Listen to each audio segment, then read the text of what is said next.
Bonjour YouTube, on se retrouve pour un nouvel épisode sur la plateforme Coding Game. Aujourd'hui on va s'attaquer au puzzle chevaux de course de difficulté facile qui a un taux de réussite de 78%. Donc ça va nous permettre aujourd'hui de manipuler donc les boucles, les tris et les listes. Donc l'énoncé, dans ce problème vous devrez trouver les deux nombres les plus proches entre eux dans une liste de nombres.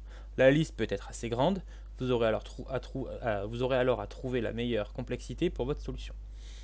Donc quand on parle de complexité en informatique, c'est essayer de minimiser le nombre d'itérations sur les listes.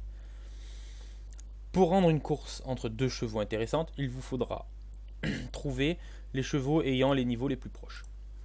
Alors on va voir ce que ça donne. Est-ce qu'on a un peu plus de détails? L'objectif. L'hippodrome de Casablanca organise un nouveau type de course de chevaux. Les duels.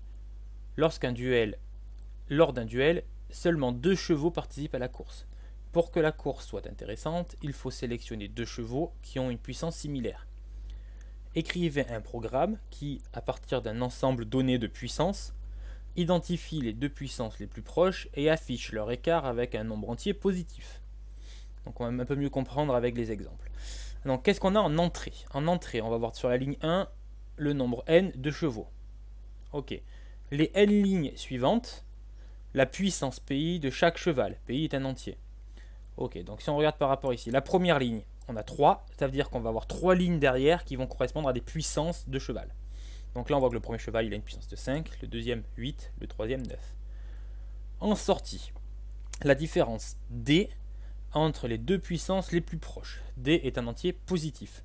Donc là on voit qu'on a 3 chevaux qui vont de 5, qui sont 5, 8 et 9. Donc on voit que les deux puissances les plus proches c'est 8 et 9 et que l'écart entre les deux est bien de 1.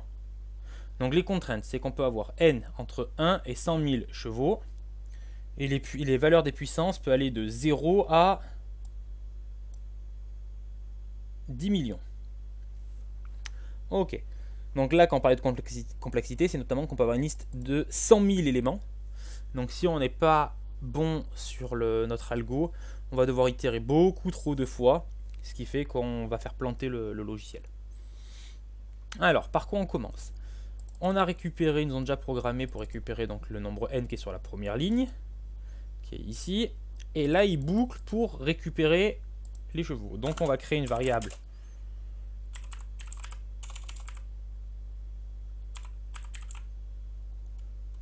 chevaux. Décidément. Qui va être un tableau qu'on va remplir à chaque tour de boucle ici. Donc ici on va faire, donc push c'est pour mettre un élément dedans qui va être PI. Donc on va essayer d'avancer petit à petit. On va afficher ce que ça donne à la sortie de ça.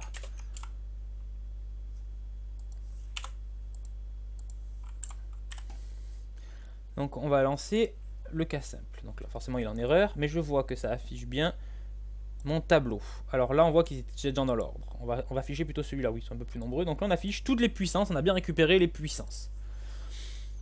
Dans chaque problème où on va devoir faire du min-max sur des valeurs, sur des écarts de valeurs, il est intéressant de trier notre tableau. Si on ne trie pas notre tableau, quelle est la meilleure solution à faire là? C'est de prendre la première valeur qu'on a 5 et de venir comparer 5 avec 15, puis 5 avec 17, puis 5 avec 3, puis 5 avec 8, puis 5 avec etc. Et ensuite de passer à 15 et de faire pareil avec 15, 15 avec 17, 15 avec 3 et de venir vérifier tous les écarts qu'il y a entre les valeurs. Vous voyez qu'en faisant ça, c'est là où on parle de complexité, c'est qu'on va devoir pour chaque valeur, donc pour n fois, puisqu'on a n valeurs dans le tableau, venir voir n fois moins 1 les autres valeurs pour comparer l'écart. Ça va faire beaucoup de travail. Une astuce pour éviter ça, ça va être de trier le tableau. Donc si je fais un petit sort dans un premier temps, on va dire donc A et B, tac, et qui nous retourne la valeur de A moins B. Qu'est-ce qu'on a en sortie?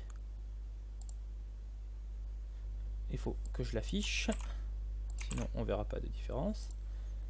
Donc là on voit que maintenant on a un tableau qui est trié. Donc la différence par rapport à tout à l'heure, c'est que maintenant, l'écart le plus petit avec 3 est forcément la valeur qui le suit. L'écart est là de 2, ici elle est de 3, ici de 4, de 5, ici de 8 et ainsi de suite. Donc du coup l'écart la plus petite va être tout de suite entre deux valeurs. Donc 3 est une valeur particulière parce que c'est la première du tableau. Si on prend 6, il va avoir comme écart ou celle-là ou celle-là. Donc maintenant ce qu'on va faire, c'est qu'on va essayer de refaire un tableau avec les différences qu'il y a. Donc comment on va faire ça? Donc là on va faire une nouvelle variable qui va être les différences, où on va récupérer la différence entre deux valeurs. Donc on va prendre notre tableau qui est ici et on va lui dire, alors hop, on va se mettre à la ligne parce qu'on va faire plusieurs choses. Donc on va utiliser le map, où on va lui dire, tu prends la valeur courante, donc la current, son index et le tableau que je te donne en entrée. Et à partir de ça, tu vas me fournir la current moins la valeur qui est juste avant.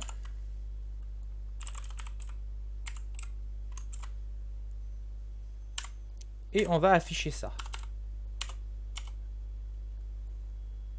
Tac.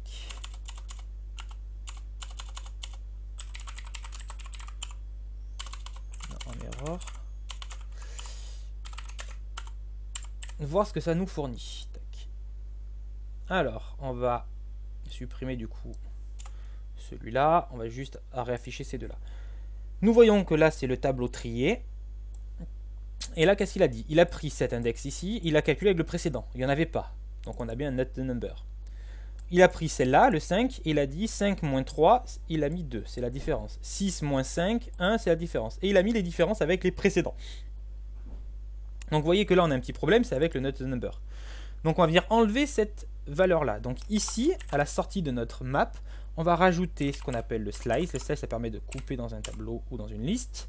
Et on va enlever la première valeur. Donc là maintenant quand on va réafficher, on a plus de valeur qui est là. Maintenant ce qu'on veut nous c'est la plus petite. Donc ce qu'on va faire, c'est qu'on va de nouveau trier. On va réappliquer le sort au tableau qui est celui-ci. Donc on va lui dire ici tu nous retournes A moins B. Donc pour ceux qui n'ont pas l'habitude des maps, des slices, des sorts, allez voir la doc sur Google, vous la tapez directement, vous tapez Euray JavaScript slice, il vous sort directement la doc ou le sort, il vous explique comment ça passe. Et là, si on réaffiche ça, on voit qu'on a maintenant nos différences triées et que la plus petite donc est bien la première. Donc le console log qu'on peut envoyer ici, ça va être différence. C'est un tableau, on prend le premier index. On n'a pas besoin de ça à la fin, on peut ne plus afficher ça. Et si on envoie tous les tests, on doit être bon. J'ai fait étape par étape pour que vous compreniez les manipulations, mais réellement j'aurais très bien pu faire remplacer ça ici directement et dire que à la sortie, je prends mon tableau, je le trie, alors par contre il n'y a pas de point virgule, et je fais tout d'un coup. On peut chaîner tous les éléments, on voit qu'on a le même résultat, il n'y a pas de souci. On pourrait même aller plus loin, et là j'ai pas voulu rentrer parce que je trouve pas forcément très utile et pas très lisible, mais sur le même système que de chaînage pour rajouter les valeurs dans un tableau ici. Je trouve pas qu'on y gagne grand chose et qu'on perd en lisibilité. On va soumettre pour vérifier.